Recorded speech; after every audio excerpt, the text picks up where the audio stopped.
What's the meaning of auto?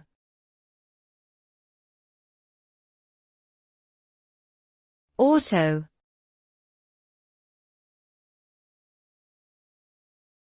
Auto.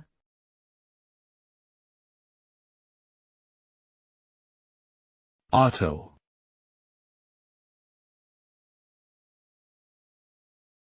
Auto.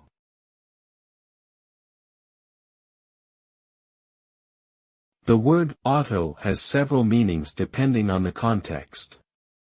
In general, it refers to something that is automatic or self-operating.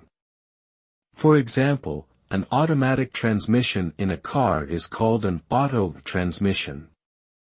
It can also refer to the automotive industry as a whole. Additionally, auto can be used as a prefix in words such as autonomous or automatic, indicating that something is self-governing or operates independently. In conclusion, auto typically denotes something that functions without human intervention or control.